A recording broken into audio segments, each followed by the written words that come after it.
What's up, interwebs? It's your realtor, Jeremy. It's time for the Valley Market Update. And do you think you could save $100,000 in 12 months? If you bought a house in Peoria last year, you did.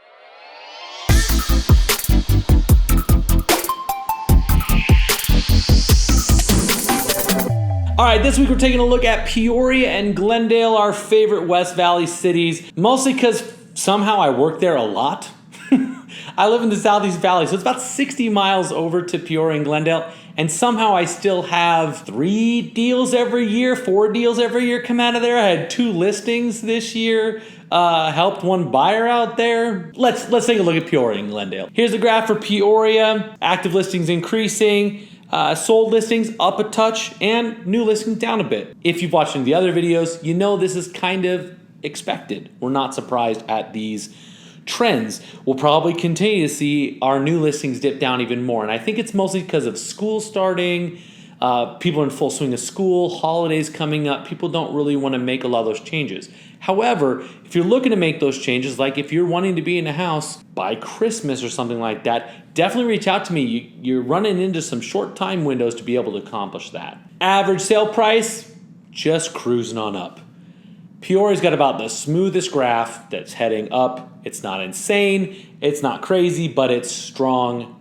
Yeah, good stuff out there. Absorption rate, not quite at 1 month yet, like we're seeing in most of the other cities we've highlighted here. Not quite a month is pretty normal. Sold to list price ratio, definitely solidly looking a little bit more normal. Tan above the black, meaning price reductions are happening and or people aren't offering as much over asking.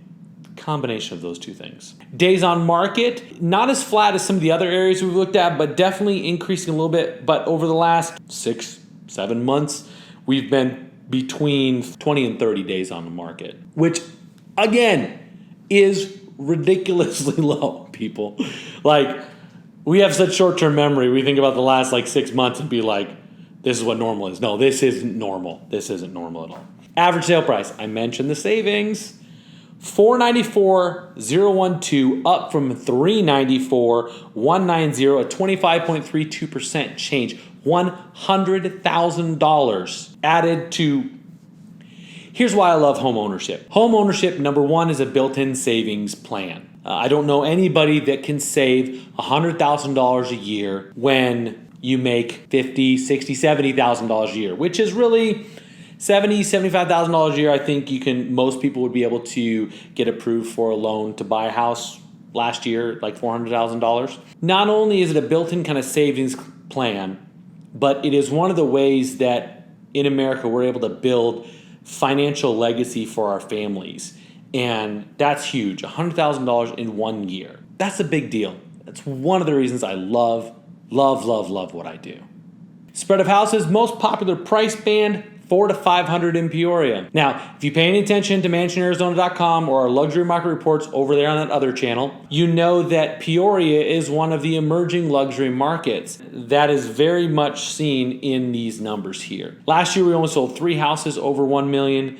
This year, we sold 10. So that's a pretty big jump up. One of them was even between $2 and $3 million.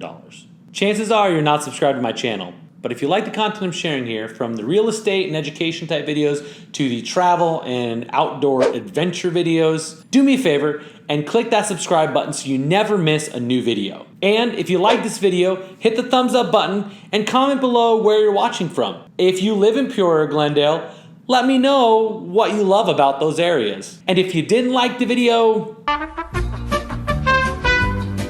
all right, taking a look at Glendale. Same trend. Actives are up, buyers are up, new listings down a touch. Now, this graph looks like it's a stronger increase. The scale is a little different than the previous one.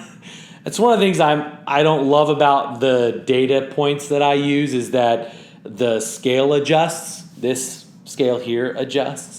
But still, it lets you know what's going on. Steady increase up. We only had 1 month that was kind of a little bit of a blip. Absorption rate just over a month. Last month, the tan jumped over the black, and now it's more solidly in that range. Like I said, this is more of an indication of normal. We're still over asking. We've, in the past, go back more than 12 months, like 18 months, you usually sat in the 99% to list price ratio. We're still over 100, but things are starting to look a little closer to normal, whatever normal is now. Days on market, real consistent between 20 and 30 days. Right now sitting around 25 days on market. Average sale price 408, 634, up from 319, 408, a 27.93% change. Spread of houses, most popular price band was a 3 to 400 at 174 houses sold. 4 to 500 is kind of catching up a bit, but I think it's going to take longer in Glendale to see that price band shift, more so than it took in some of the other cities. There's just definitely some lower price options in Glendale. It's not quite as high end. I mean, you see only 2 houses sold for over $1 million this year. Last year there were none. So I think it'll take a little bit more time to jump that price band, but it will happen. My gut says next spring sometime. March, April kind of ish. Well, hey, I appreciate you guys checking out this week's Valley Market Update. We are definitely deep into October, loving the weather we've been having. I said last week, get outside and check something out. You know, if you're in Peoria or Glendale, there's a lot of stuff out there to do, a lot of great parks. There's actually a war memorial out there off of Thunderbird and the 101, if I remember correctly. But lots of great stuff to do outdoors in Peoria and Glendale, so check it out if you're out there. And I'll see you guys back here next week on the Valley Market Update. Bye, guys.